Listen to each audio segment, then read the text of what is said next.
guests do not state or reflect those of the company, its management, sponsors, or any entities they represent. Oh, it's lit. We prime time. Subscribe, like, and share. Give us your feedback. Yo, I'm Manny at the plate and Kobe off a steal. Gretzky for the goal and Brady at the wheel. I'm a game changer, the Osaka of the tennis. And breaking scoreboard, Simone of the Olympics. Defense and big business, the Mayweather who way better. From the greatness of Jim Brown, I've been down. Talking sports before I was off the porch. Screaming Bo knows while Jordan was playing horse. Late 80s getting torched by the drive and the shot. 2016 got a ring off the three in the block. They eased to forgot the cardiac kids. Price and Doherty, Bell in the Indian years. This who it is. Your host Dee Trynt, yo, that's a name banger. Come in the streets and talk sports with the game changer. Yo, your host Dee Trynt, that's a name banger. Come in the streets and talk sports with the game changer. Right back, ain't cheating. What's good with you this afternoon, evening? Dee Trynt, Game Changer Sports Talk, Industry Sports, streaming on multiple media platforms: Facebook, Twitter, Twitch, YouTube. Follow us on IG at Industry Sports or at Dee Trynt. If you missed the live streamings, you can catch the replays on Spotify, Google Podcasts, Radio Public, and various other streaming platforms. Just look for the Industry Sports channel. Like, subscribe, share, follow. Once you get in there, you'll see Game Changer Sports Talk with yours truly, and you should do the same. Now, you know it's that time of year. NBA dropped with their little trade deadline news, and the NFL was like, hold my beer. The 25-26 NFL season is here. Yes, it is, and it is no shortage of news. There is a lot to cover. We're going to have some fun. So, let me tell you how things begun. We're going to start in the AFC East, okay? We're going to start with the MVP. And what did they do with him? Well, Josh Allen agreed to $250 million guaranteed for a 6-year contract worth $330 million. Good Lord. They getting paid. All right? Running back Darrynton Evans agreed to a free agent deal. Wide receiver Josh Palmer agrees to a 3-year, $36 million deal with $18 million guaranteed. Wide receiver Khalil Shakur signed a 4-year extension worth up to $60 million, including $32 guaranteed at signing. Edge Michael Holt agreed to a 3-year contract worth $24 million. Edge rusher Greg Rousseau signed a 4-year, $80 million extension that includes $54 million guaranteed at signing. Terrell Bernard, linebacker, agreed to a 4-year extension worth $50 million, including $25 guaranteed. Long snapper Reed Ferguson re-signed a 4-year contract. So, Buffalo trying to keep their team intact and make some room so they can add some more people. I wonder how their offseason gonna go, though. We gonna see if they're actually able to carry this out. I mean, look, they've been one game from the championship for like a half a decade. So at some point you break through. You know what I mean? We gonna see how it play out. Their division rival, Miami Dolphins, signed quarterback Zach Wilson to a 1-year deal. Offensive lineman Larry Barone signed a free agent deal. Offensive guard James Daniels signed a 3-year, $24 million deal. And cornerback Ifitu Malafawu agreed to a 1-year, $4 million deal. They used to be kings of the division. That is the New England Patriots. They signed quarterback Joshua Dobbs to a 2-year, $8 million deal with 3.8 guaranteed. Wide receiver Mac Hollins signs a 2-year, $8.4 million deal with a value that could reach up to $10.5 million. Tight end Austin Hooper He signs a 5-year, $1 million deal with 4 guaranteed, but they say the true max value of it when incentives could reach up to $7 million. Offensive tackle Morgan Moses agrees to a 3-year, $24 million deal worth up to $28 million. Edge rusher Harold Landry. I said Laundry, my bad. Harold Landry signs a 3-year, $43.5 million deal with 26 fully guaranteed and a max value of $48 million. Defensive lineman Milton Williams, who came from Philadelphia, he agreed to a 4-year, $104 million, 51 fully guaranteed at signing, including $24 million signing bonus.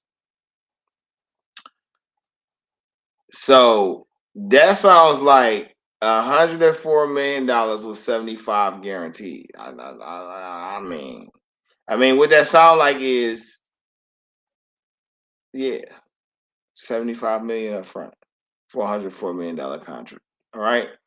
Defensive lineman Kiris Tonga signed a 1-year, $2.7 million deal. Linebacker Robert Spillane signed as a free agent deal. Cornerback Carlton Davis agreed to a 3-year, $60 million deal.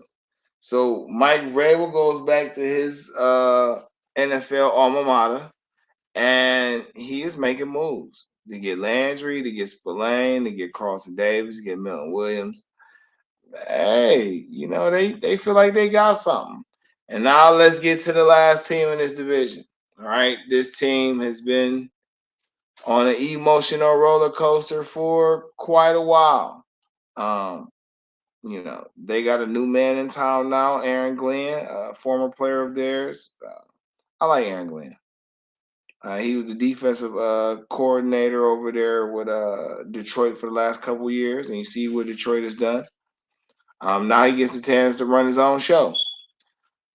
So he's not going to be in a position to draft one of the top 2 quarterbacks, and it sounds like it's just with the number 7 pick have already concluded that those 2 quarterbacks, speaking on Cam Ward from Miami and Shedeur Sanders from Colorado, respectively, he don't think he's going to be able to get in on those. So he doesn't have a quarterback. He signs Justin Fields to a 2-year deal, $40 million with 30 guaranteed, including a $15 million signing bonus and $5 million base salary in 2025. So it sounds like Justin Fields getting all his money up front. I mean, I ain't the smartest man in the world, but that sounds like he okay. He get 30 fully guaranteed. He get 15 as signing bonus, and he get a $5 million base salary. So he's going to get 20 million in the first year, and another 10 next year at the start of the season. And then I guess if he hits incentives, it's a $40 million contract. All right. I don't think it's a bad start. Get you a quarterback in there. You got a nice running game. You got some receivers. At least you got something. Jamian Sherwood, linebacker, re-signing on a 3-year, $40 million deal, $45 million deal. Cornerback Brandon Stevens agrees to a 3-year, $36 million deal. And safety Andre Cisco agrees to a 1-year deal up to $10 million. So the AFC East, they come to play. All right. New England has their quarterback in the future in Drake May. Miami is going to ride out with Tua, but I think getting my guy was a pretty positive move, though. I ain't gonna hold you. Getting my guy was a pretty nice move. All right. Hold on. Zach Wilson is not a household name, at least not right now. Right. He was with the Jets, and the Jets have been dysfunctional the last few seasons, years, but he's still young. Him like Justin Fields, they are very young. They can very much turn their careers around and turn it into something. You see what's happening with Sam Darnold. He went from a guy who was considered to be a bust, and Right. now he Before you is. continue on, I think was that Stephen A. Smith? It might have been Stephen A. Smith talking about this is just might be Justin Fields' last hope or some goofy shit. Like, bro, chill. Yeah, I don't know about last hope when Justin Fields has done nothing wrong. It's not like, he's just underperformed, bro. He ain't had nothing. He had a little something with Pittsburgh last year. They went 6-1, and then he got benched. Chicago never gave him anything, and he made him respectable. This is a guy who probably should have ended up with the 49ers. If the 49ers take Justin Fields, we're having a different conversation about the 49ers and Justin Fields. But this just goes to show the bias on the black quarterback. And I mean, the mold is starting to get broke now. I think this might be the year where all that negative connotation has to really die. But how it goes, right? Whatever the case, though, Miami got Tua. They bring in Zach Wilson, so he has a chance to step in and revitalize his career. If Tua just happen to have to go down again, and we don't even know if Tua is going to make it through a whole season if he get hit the right way. So we got to just see how it's going to play out. Like I say, New England has Drake May. Of course, Buffalo has Josh Allen, the reigning MVP. And the Jets now have Justin Fields to go with Garrett Wilson and Noah Fant, I believe they still have a tight end. Brees Hall in the backfield. So they have something to start with. Let's see if this is the time where Aaron Glenn gives Justin Fields a chance to be that guy. And he has the next 2 seasons to prove it. So that is the AFC East. The AFC North. Hometown. Now, it's a lot of NFL teams, and I love the Browns, so I'm pretty sure we're going to get to the Browns. It's going to be a nice little segment when I get there. With that being said, though, Baltimore made one offseason move so far, and that was retaining their Pro Bowl left tackle. Offensive tackle Ronnie Staley resigning on a 3-year, $60 million contract. That came from Ian Rappaport. A lot of people thought he was going to hit free agency. They just pretty sure knew that Ronnie Staley was going to be available for purchase. Baltimore, savvy as usual, pulled the rug right from up under everybody and said, nah, bruh, that ain't how this going to work today. So Ronnie Staley is still a Baltimore Raven, which is good. Baltimore has a really good team, and they need to be able to do some things. So let's go to the Bengals. Now, the Bengals have been, who knows what the Bengals are trying to do, right? Who knows? Who knows what the Bengals have planned in their little sleeve? I don't think, I just don't think it's as bad as people say. But when you get to a certain point, you got to decide on who you want to build around. The Bengals have re-signed running back Samaje P. Ryan to a 2-year deal worth up to $3.8 million. They received a non-exclusive franchise tag for T. Higgins for the second straight season, which will pay T. Higgins $26.2 million for the 2025 season. The Bengals said they intend to work with the 6-year pro towards a long-term deal this offseason.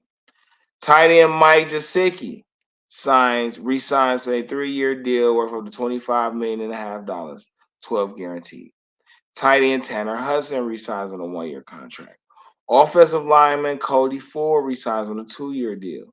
Edge rusher Joseph Asai resigns on a 1-year deal up to $7 million.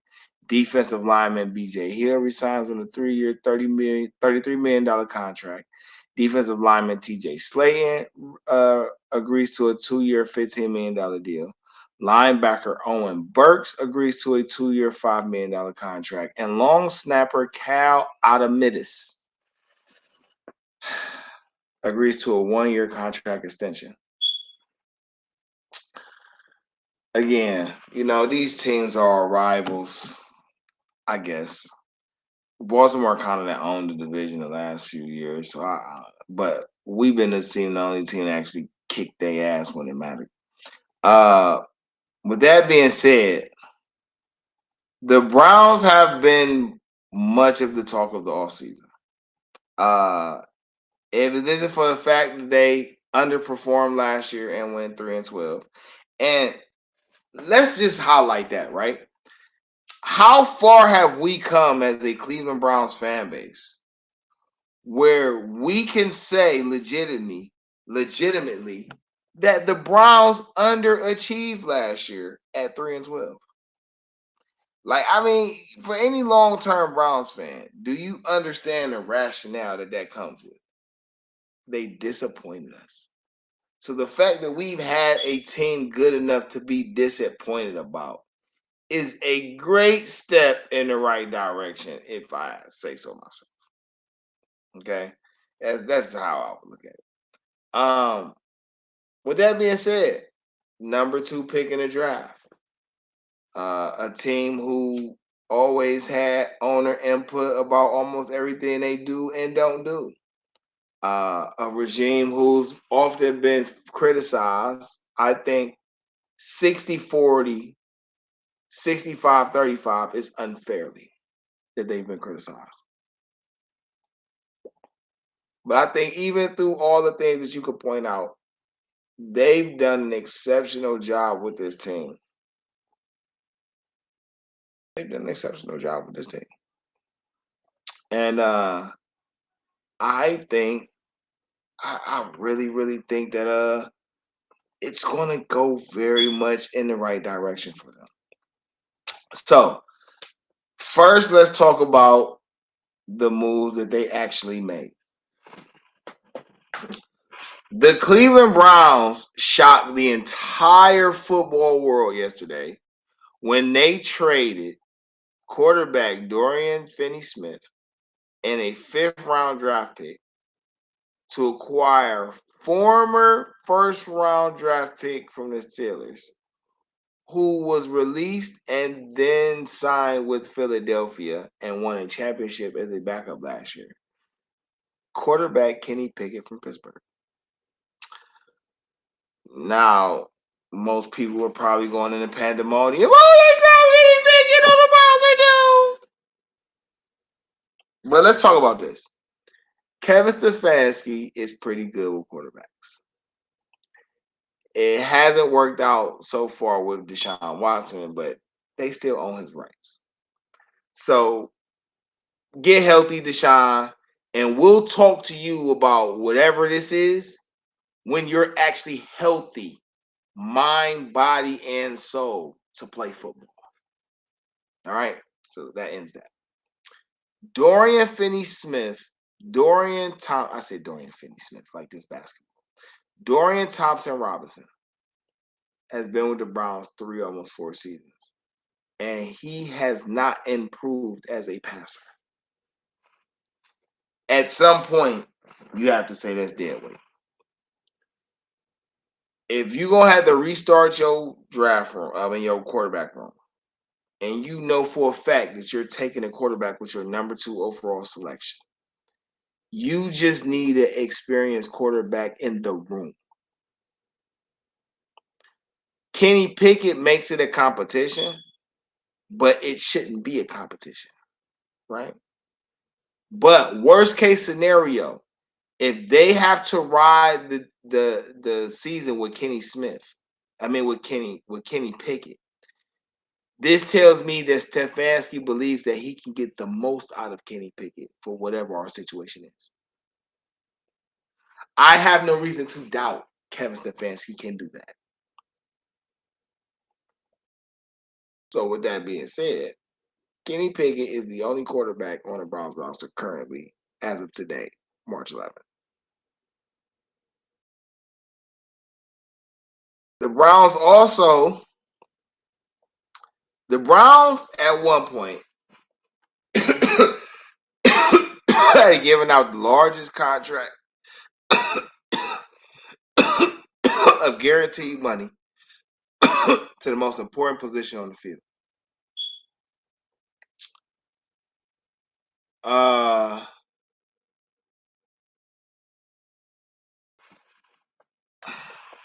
They just gave out the biggest contract to a non-quarterback in football history. And Myles Garrett signed a 4-year extension that includes $123 million guaranteed, pushing his average salary to $40 million a year over the next 6 seasons. This trade also includes a no-trade clause. Now, people will say, Myles Garrett was just trying to get traded, and he wanted to go. I thought it wasn't about the money. This is my thoughts. He probably did really want to get traded. The problem is he fucked himself. He fucked himself. He did it to himself, mama.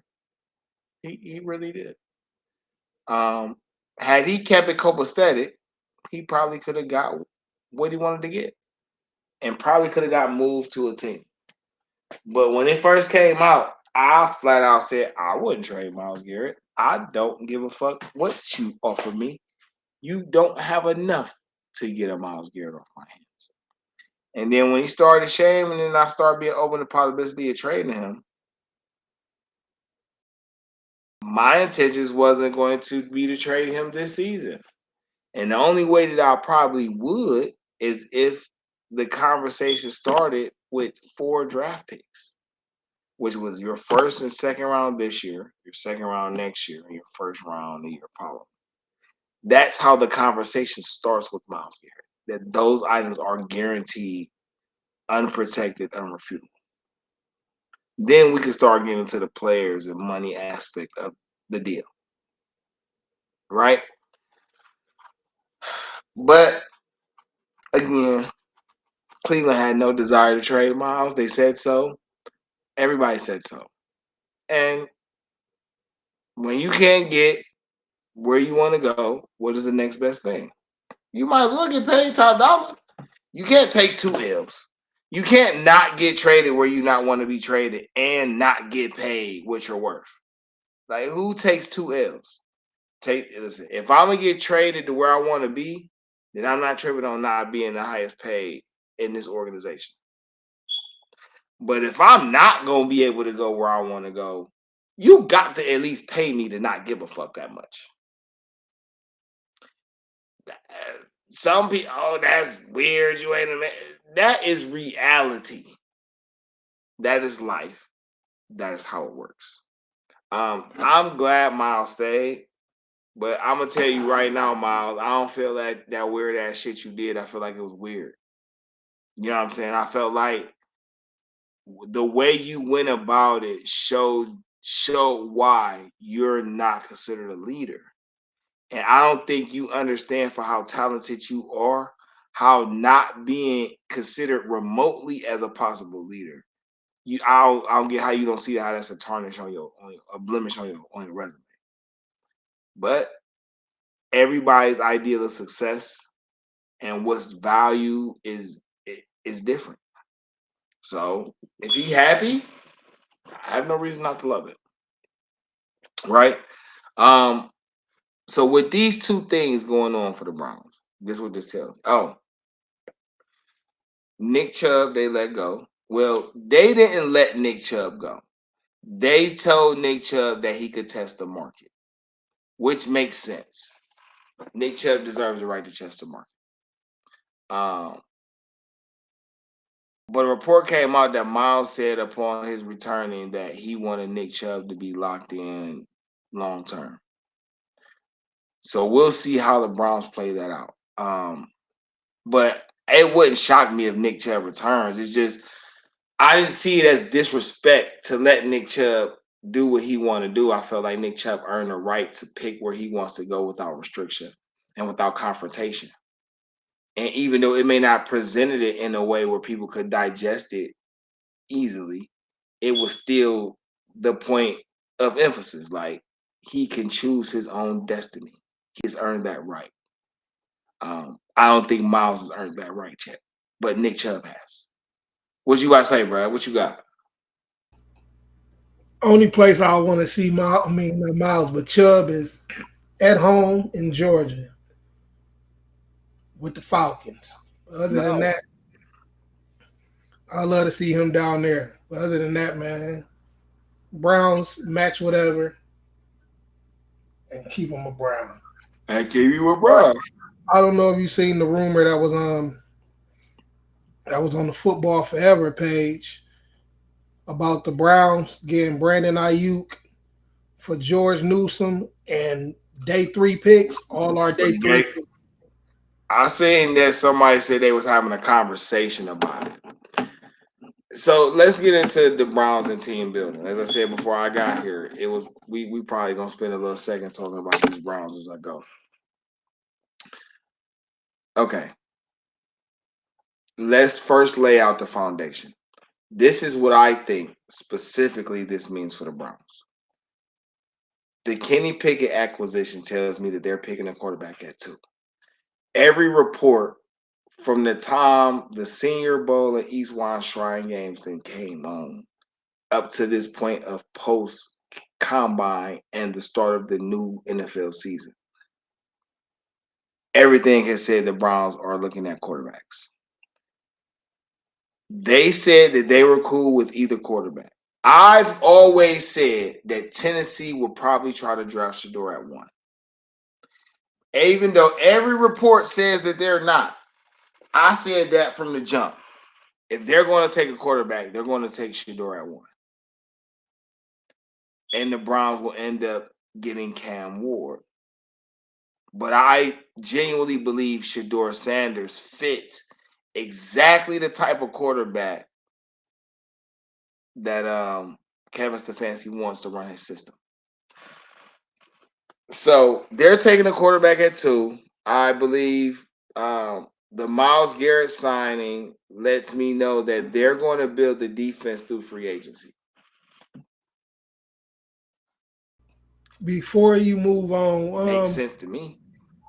what kind of offense did Pat run?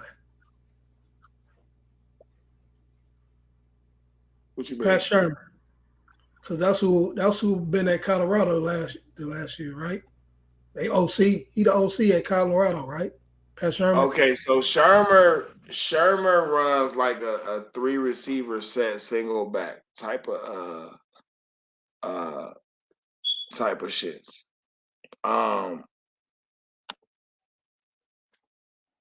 He is definitely pass heavy, West Coast. Like he more like a West Coast style. He definitely favored 3 receivers, 1 running back. With the tight end.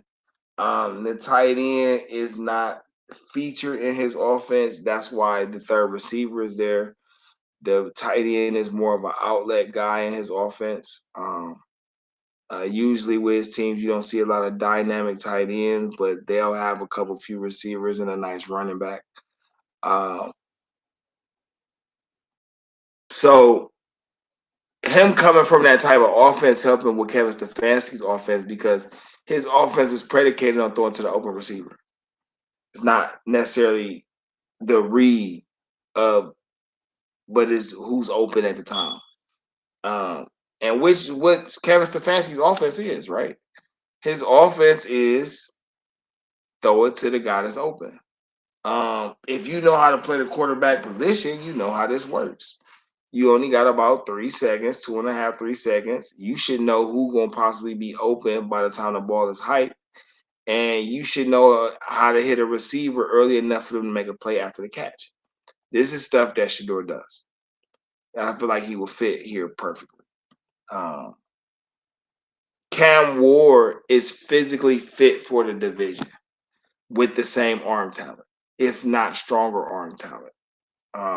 But he isn't as accurate as Shador. He's accurate. Like, they're both accurate. It's just Shador's just, that's his thing. He's more accurate. Cam Ward's more physical. That's their trade-off. But you get Shador here with his cachet, and people gonna forget about Deshaun Watson for a while. And that's why I like it. But again, that's I think he fits the offense. With that being said, the Browns, hey, bruh, go get Savion Williams in the second round. I'm going to keep saying this, okay? I be telling people about players, and they look at me like I'm the fuck I'm talking about. I watched Jahmyr Gibbs play in college. I told them Jahmyr Gibbs is going to be a stud. People said he shouldn't go in the first round. He went in the first round and completely changed how they play offense in I think he Detroit. might be gone. Helped revitalize Jeff Goff's career. I think your boy might be gone. Who? Who you talking about? Who? Newsom? No, I'm talking about who you talking about drafting in the second round. Savion. How we got the first pick in the second round? Oh shit! Oh damn! I didn't know it was the first pick. Oh man! Yeah, we got the second pick and the 33rd pick, nigga. Yeah. Oh, continue. Yeah. So that's what I'm saying. Savion not gonna go. I mean, he ain't gonna go in the first round because, as I was saying the other day, right? At least 20 defensive players are going in the first round. So that leaves 12 slots for offensive players. 2 quarterbacks are going. At least 5 offensive linemen are going. All right, that's 7. That leaves 5 slots. That leaves enough for either 4 receivers and a running back, 3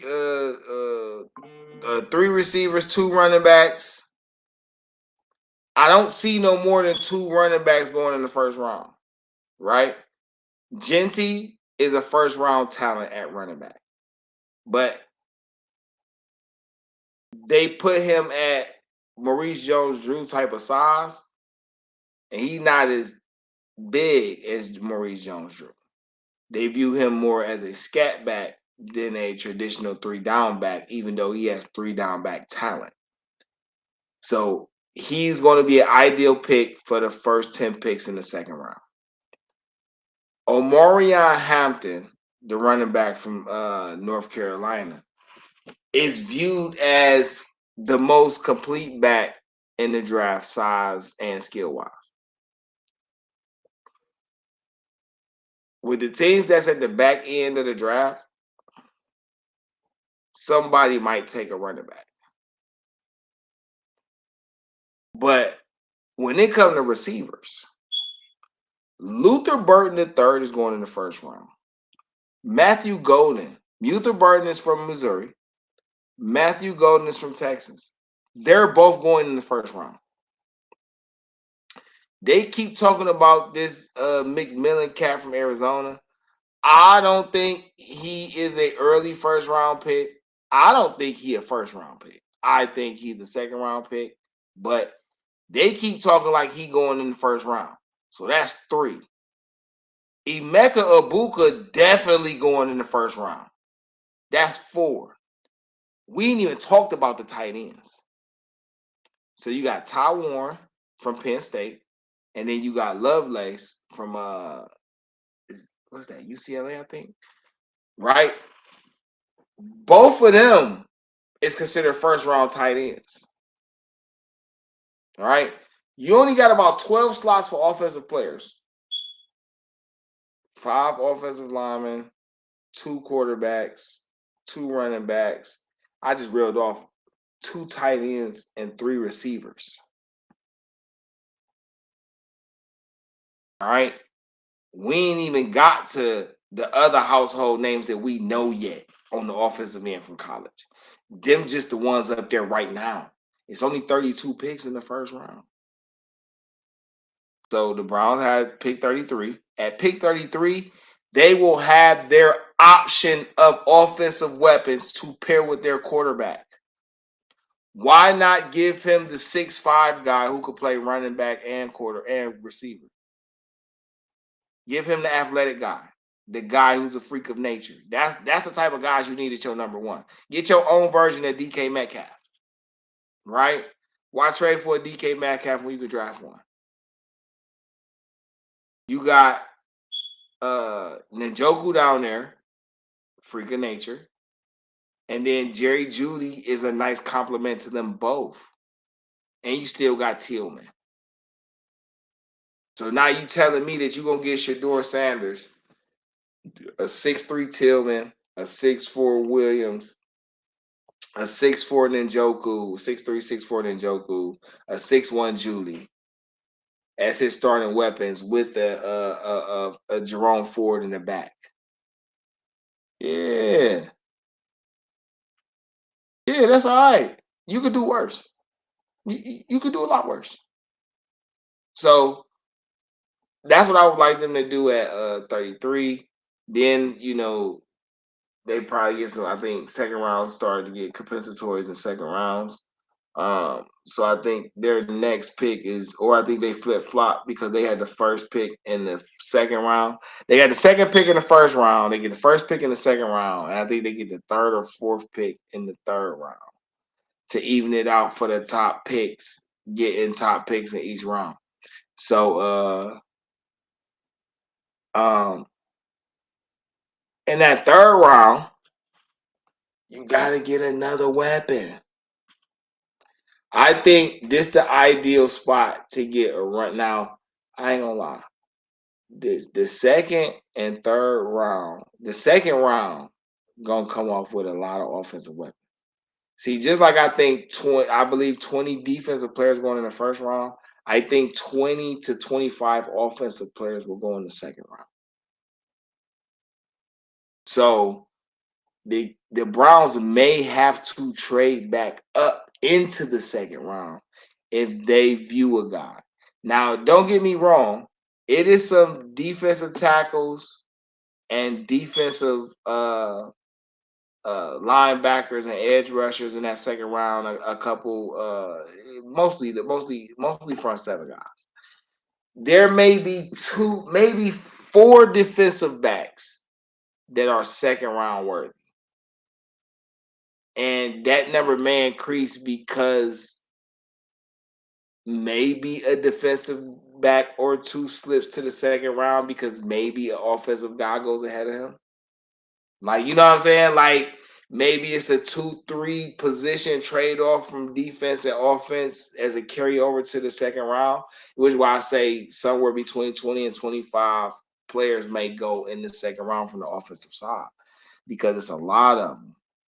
And if you go heavy defense on the first round, they're going to go heavy offense in the second round. And in the third round, it's kind of the leftovers, right? You get down to your last 100 players at the top 100. And now you're talking about specialist type guys.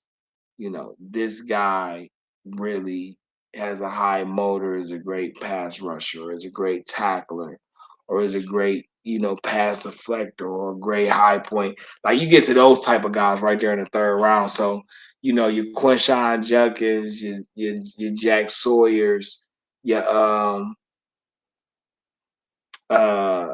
Tej Johnsons, and who else can I think of? Even like a guy like Caleb Downs, right? Caleb Downs may be one of those guys that slips to the third round, right? Even though we know Caleb Downs is a great defensive back, he may not make it. He may not go in the first round. He may not go to the end of the second to the third, something like that.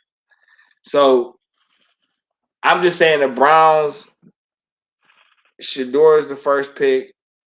You should take specifically Savion with the second pick. And the third pick, I would try to get, if they end up getting Caleb Johnson, I'm not mad because he's a power back and he'll complement what Jerome Ford does. But Junkins for me, I'm not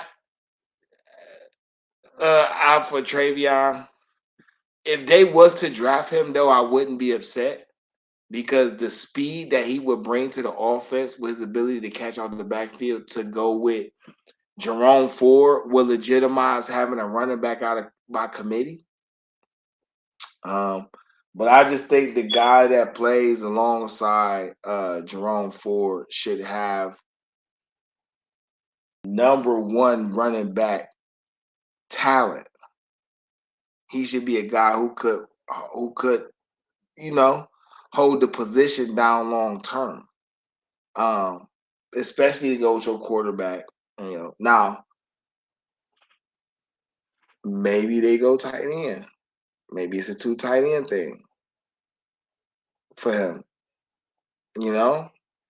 But I just feel like when you get your quarterback, you have to give him a weapon to grow with. Peyton Manning got there and Marvin Harrison was there already. And then they drafted Reggie Wayne the next year. And Adrian James. Matter of fact, I think it was back-to-back years. They had Marvin Harrison, they drafted Peyton, then they drafted Edge, then they drafted Reggie Wayne. Right? That was back then. Now you can kind of get a lot of these guys in the same draft. So, But I think that's the plan for the Browns anyway. I ain't saying that they're targeting the players. I'm saying they're targeted, but I am saying them first 3 picks are probably going to be on quarterback, running back, and receiver.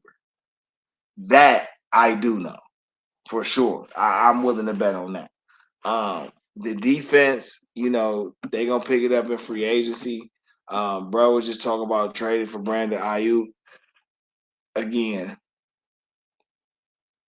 it is hard to acquire good offensive or great offensive talent that's not going to cost you an arm and a leg.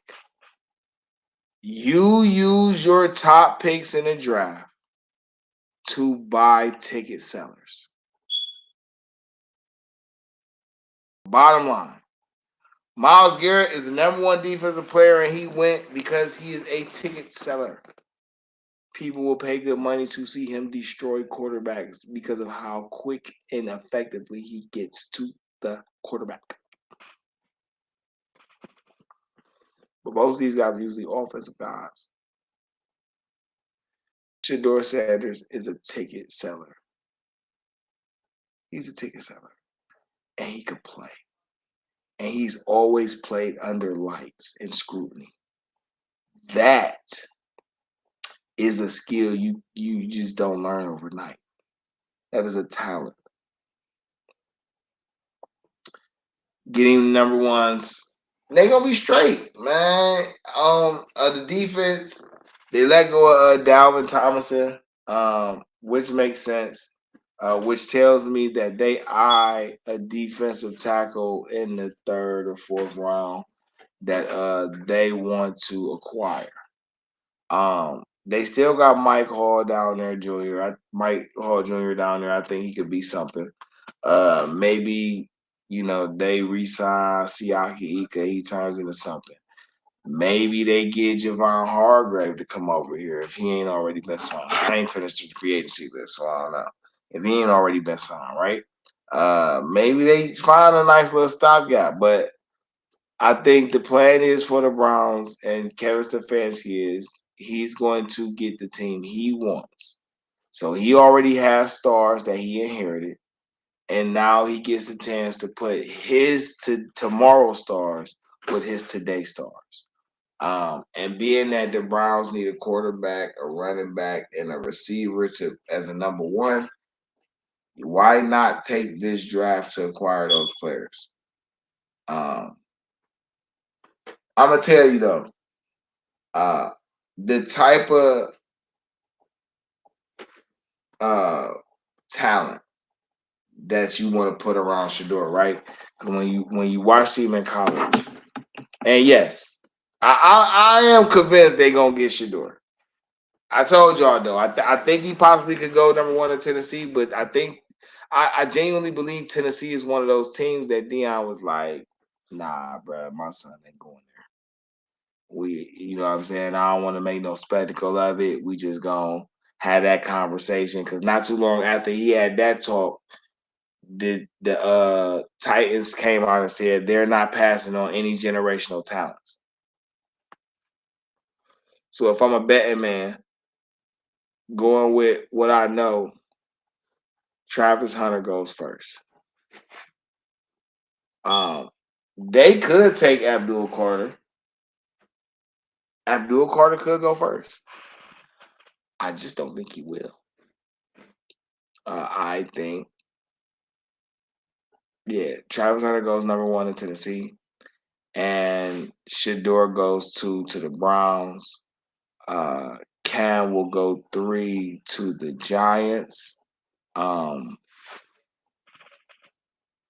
New England at 4 will probably, well, New England's probably going to take the left tackle.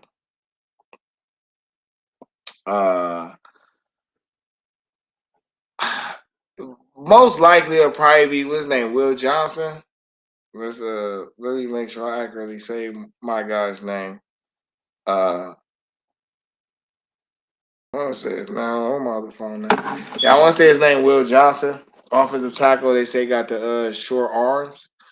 With all the moves New England just made that we was just going over, yeah, New England is probably going to go offensive lineman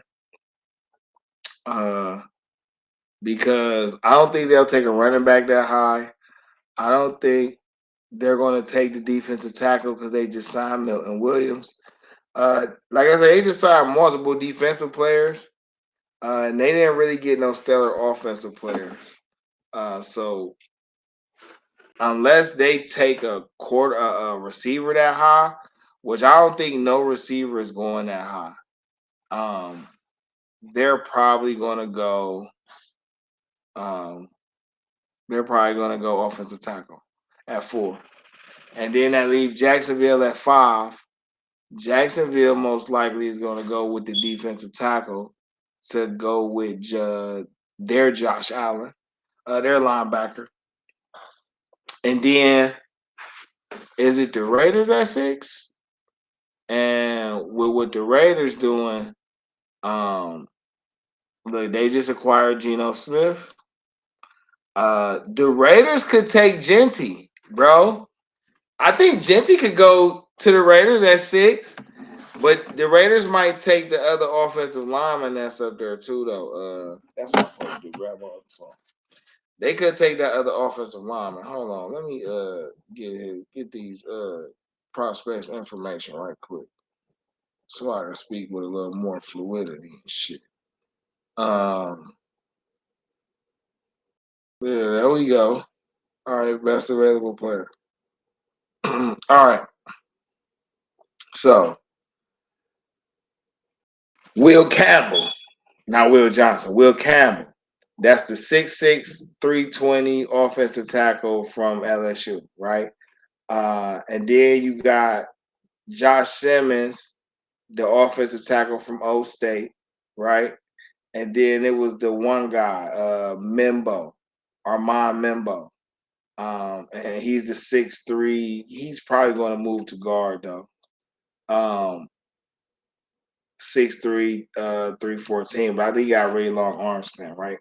So again, Titans gonna go with Travis at 1. They got Abdul Carter on ESPN rated as the number 1 player, and Travis rated as number 2.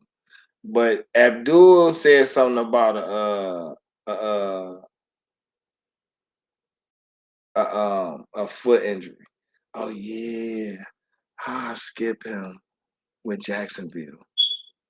Jacksonville would be a perfect spot for him.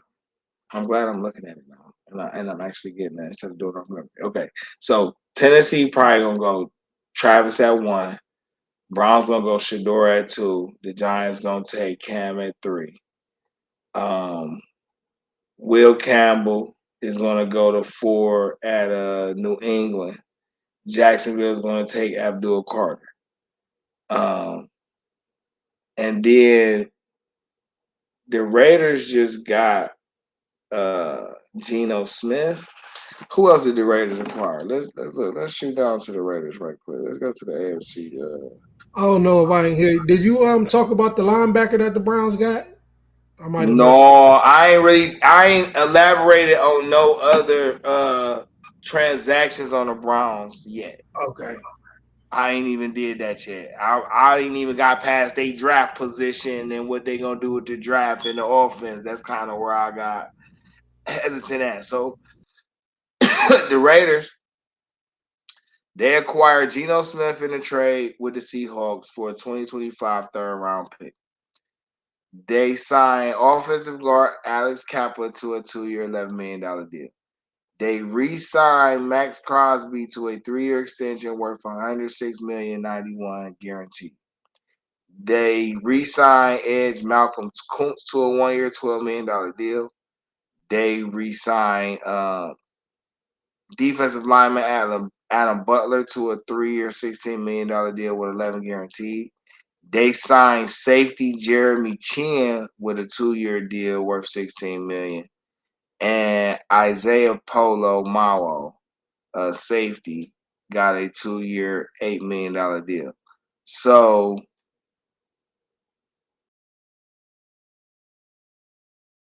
Las Vegas ain't really got no offensive weapons though, right? Let's talk about who they got on offense. Looking at their team right quick.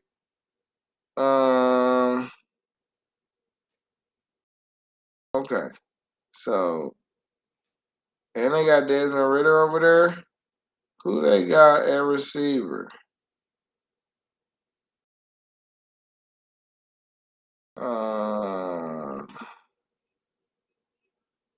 Terrence Mark. Oh.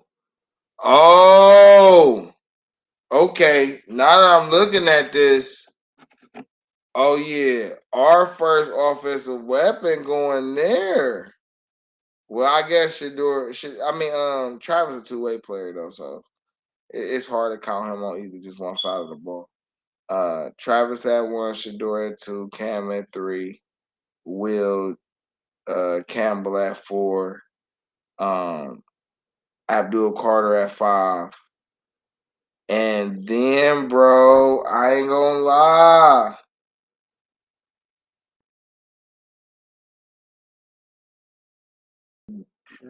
That sound like a Raider move. They got Terry McMillan rated as the number 1 receiver on the board. Matthew Golden is right behind him. And damn, I didn't know Ashton Genty was rated so low though. They even dropped okay, no, Genty rated number 5 prospect. Okay. So no, because the Raiders got the tight end, Bowers. They got the young tight end from Georgia. So they got Geno. I ain't gonna lie, bruh. Would they take Genty? That our first offensive player coming off the board right there. They either gonna take Genty or they're gonna take probably Matthew Golden. I don't know. Would they take McMillan? Matthew Golden, fire, bro. He would be considered my best receiver on the board after Travis Hunter. If you consider Travis Hunter a receiver, he would be my second best receiver on the board. So the Raiders gonna go. Ooh, that's interesting as fuck. Ooh, shit, bro. What? Go ahead and say it. I'll try to get one of them Colorado boys in the later round. Well, I mean, that might happen, right? Okay, they got Harrison Bryant over there too with Bowers. Okay, so they don't really got no running back room. They got Isaiah Spiller, which they got Alexander Madison, Sincere McCormick, Amir Abdullah. On the wide receiver side, they got Foreman, Bateman, Guy, and Jackson, Keaton, Terrence Marshall. Okay, Trey Tucker and DJ Turner is the two guys they got, right? That's the two guys they've been hanging their hat on. It was them two, yeah. Trey Tucker and DJ Turner turned out to be actually two good weapons for them. So, okay, so Genty going to the Raiders. Genty going to Vegas. If Genty don't go to Vegas, then I gotta conclude that they want one of them offensive tackles as well. And as far as I know, I don't think they got no stellar offensive tackle room. Yeah, I don't even know these guys in their tackle room. That don't mean they not good. I'm just saying I don't know who they is. Ain't no okay. Powers Johnson. They got Andres Pete. Okay, them two pretty decent guards. Who playing center over here? Punam, and James. So it's just Andre James.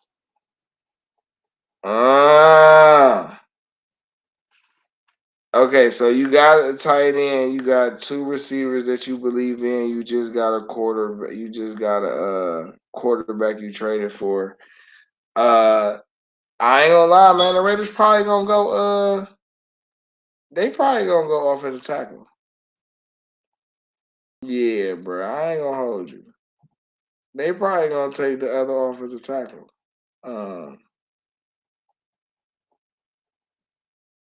Which is Simmons. Now Simmons could go first, and then they could go with Will Campbell, but they kept talking like Will Campbell was just the best in the draft. I don't think you go wrong with either of the three. It just depends on the type of system you running. If you want a true pass blocker, I think Josh and Will are your guys. I think Armand Membu is more of a run guy. That's why I think he's more of a guard more than anything. I think Will Johnson could play tackle or guard. I think he's that good. I think Simmons is a true tackle. So yeah, Campbell gonna go to New England, and Simmons gonna go to the Raiders. And then the Jets are probably gonna go. I think though they would go offense. Terry Glenn, a smart guy. They got Brees Hall there already. I would conclude that they would probably draft Matthew Golden here at 7, and at 8, I think the Panthers will go defense. So I could see them taking.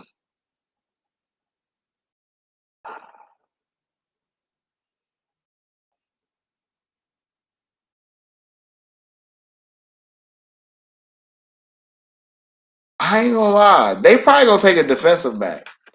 So I think Will Johnson will probably be the guy they select here.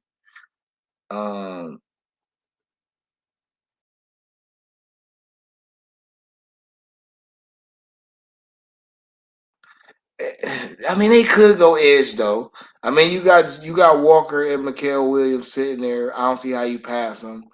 But also the defensive tackle Mason Graham is still on the board too, though. But they got a defensive tackle down there that they love. Maybe the defensive tackle goes to the Raiders. You know, maybe they pair him with Max Crosby, right? And the first offensive player doesn't go there; it goes to the Jets. Um, so let's do that. Mason Graham goes 6 to the Raiders. I still think Matthew Golden is the pick. They would want to pair a receiver with Garrett Wilson, and give Fields 2 weapons to throw to up his passing game. He can run, so as long as he got one decent running back, you can kind of make that work. So I got Matthew Golden going 7.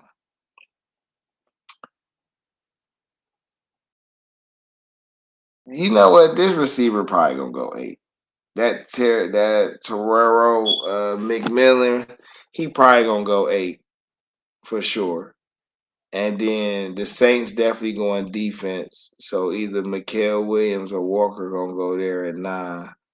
The Bears where it get interested because I think that's a place that Genty could get drafted. Genty could get drafted though to Carolina. All right, but I don't know. Carolina just made some offensive. Let's see what Carolina just did for the free agency so far. Yeah, let me not carry on because listen, football my first love, y'all. I can sit here and talk about this shit for hours. I'm talking about and it not bother me none. You hear me? Well, let's go to the Carolina Panthers right here. Get a little more specific one time. There we go. Okay, so what did Carolina do this offseason? They re-signed Andy Dalton to a 2-year deal. They re-signed tight end Tommy Tremble to a 2-year deal, $16 million, 8 guaranteed. They re-signed guard Brady Christensen to a 1-year, $2 million deal. They re-signed center Austin Corbett to a free agent deal.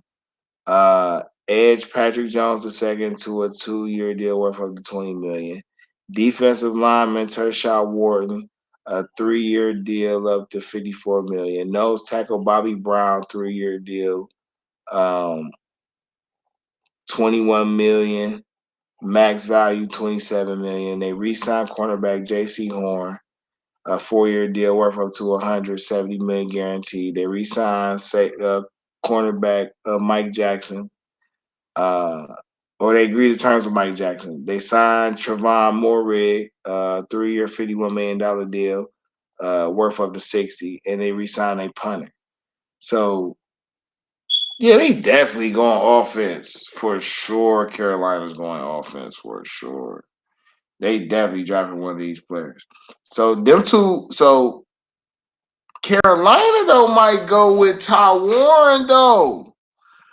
See, What pick they got, Carolina? huh? What pick they got, Carolina? They got 8. 8. How many receivers you They got got off the 8. board? How many receivers you Just took off the board? Golden. Just Just Golden. Golden? Yeah, that's what I'm saying. That's what I'm saying. Carolina might because listen, okay, so this is how I'm thinking it, right? This is how I look at it, right? Abdul Carter probably not gonna go 1. Travis gonna probably go 1. Travis gonna go 1. Shador gonna go 2. Cam gonna go 3. Because the Browns and New York need a quarterback. They probably gonna take them both. New England has a quarterback. They just signed a bunch of defensive cats, but they love their offensive linemen. So they're probably going to take Will Campbell. Jacksonville,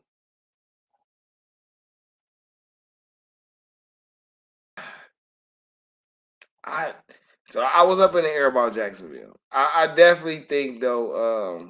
I said they would take. Who I said they would take? Come on with. Did I say they'll take the other lineman?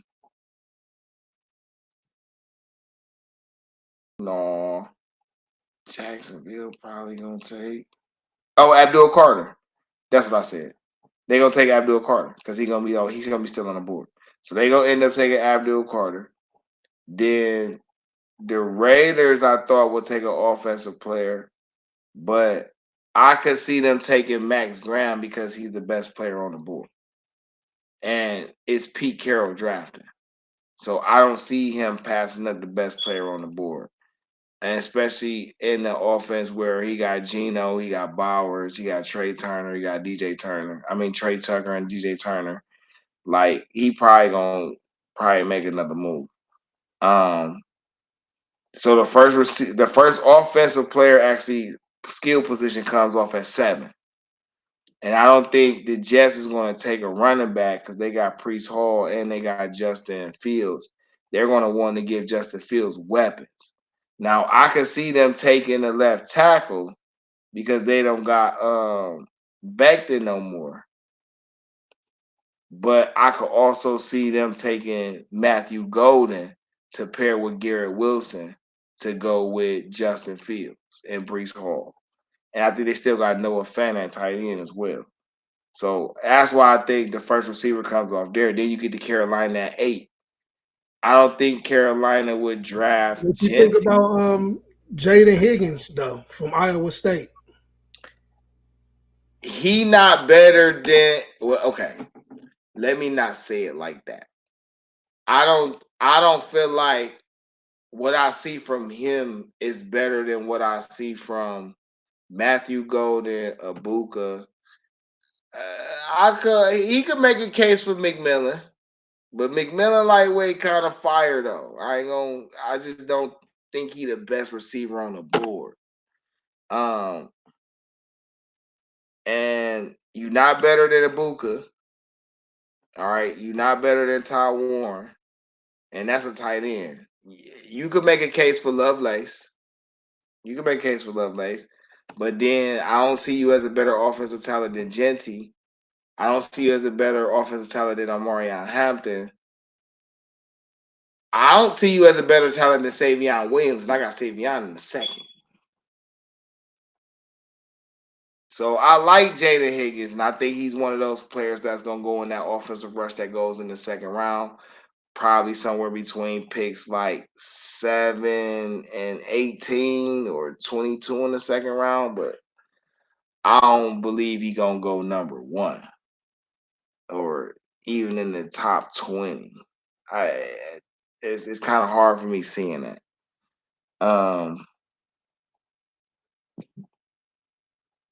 But yeah, though.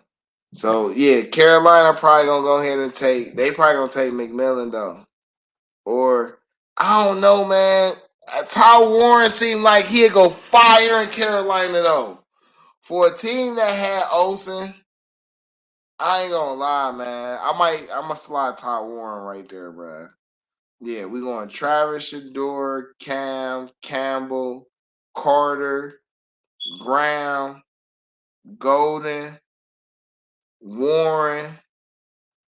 The Saints not gonna draft an offensive player. They're gonna draft defense. So that's when I think probably McHale. Well, I ain't gonna lie. I could actually see Will Johnson going here as the best defensive back on the board. I could actually see Will Johnson going to the Saints here at 9. And then you get to the Bears. And let's see what the Saints do at 9. What they do in the offseason so far? You get to the Saints, right? And the Saints. Let's pull this up. Hold up. Hold on, y'all almost there. Y'all just give me so much pain. Okay. The Saints signed wide receiver Dante Pettis to a 1-year deal. They re-signed tight end Juwan Johnson to a 3-year, $30 million deal. Max value $34.5 million, includes 21.2 guaranteed. They re-signed. They acquired Devon Goldchucks in a trade from New England. Then they re-signed Chase Young to a 3-year, $51 million deal. And they signed safety Justin Reed to a 3-year, $31 million deal. So, yeah, they're probably going to go defense here. Because they still got Chris Olave and them over there. And Alvin Kamara. Oh, is Kamara free agent? I don't think Kamara free agent. So, but I think the Saints will go defense here. So I will definitely say they're probably going to take Will Johnson, the defensive back here. You got Justin Reed, you got Chase Young. You'll probably want to complete this off in this first round. Will Johnson is probably going to go to the Saints. And so then you got the Bears at 10. And what moves the Bears make so far? What's the Bears? NFC North? So the Bears signed tackle Durham Smith to a 1-year deal. Bears making some moves. Yeah, they signed. They traded for offensive guard Jonah Jackson. They traded for guard Joe Thuney. They signed center Drew Dahlman to a 3-year, $42 million deal. They signed Deo Odeyingbo to a 3-year, $48 million deal. They signed defensive tackle Grady Jarrett, linebacker Aman Babaminga, and to a 2-year, $5 million deal, and long snapper Scott Daly. So I think Genty could go here, bro. They already got DJ Moore as their number one. They got Cole Kmet. I think Genty could go here. I would like Genty to go here.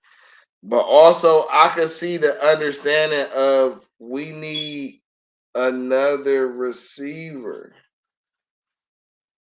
But I think I'm going to slide Genty here at 10. San Francisco just lost Bosa. I mean, not Bosa. They 2 defensive tackles. Hold on. Hello. What's good? You need me?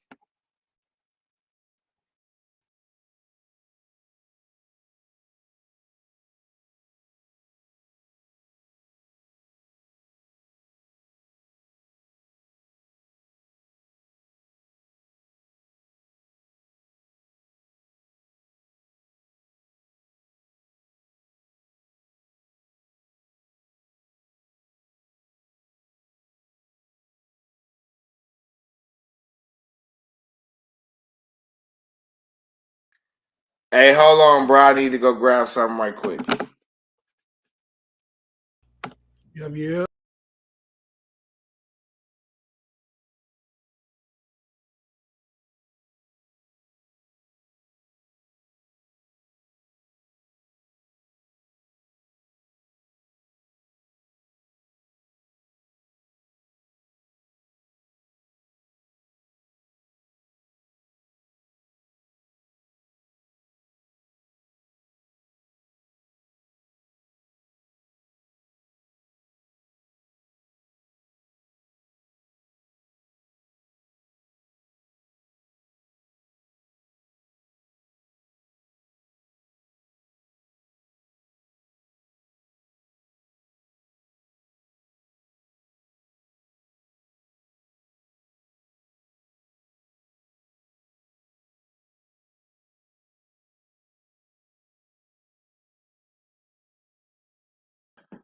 Okay. So, with that being said, that's my top 10 right there, right? Free agency has been going crazy. DK Metcalf got traded to the Steelers. Javon Hargrave was released. Jared Allen was released. Defensive tackles for the Commanders. Then the Commanders turned around and grabbed. Let's talk about the Commanders right quick. NFC West, is it the Commanders? No, that is NFC East. Yeah, NFC East. Okay. Running back Jeremy McNichols. They acquired Debo Samuels, tight end John Bates, three-year, $21 million deals. Jack Ertz re-signed Laramie Tunsil. They signed defensive lineman Javon Kinlaw, linebacker Bobby Wagner, safety Will Harris. The Commanders are making some moves, bro. Like it's been going down, but I'm gonna have to let y'all go, and we're gonna have to reconclude this another time. Dee Trynt, Game Changer Sports Talk Industry Sports, streaming on multiple media platforms: Facebook, Twitter, Twitch, YouTube. Follow us on IG at Industry Sports or at Dee Trynt. If you missed live streamings, catch the replays on Google Podcasts, Spotify, and Radio Public. It's been a pleasure, y'all. We'll get back to it in a second. Y'all be easy.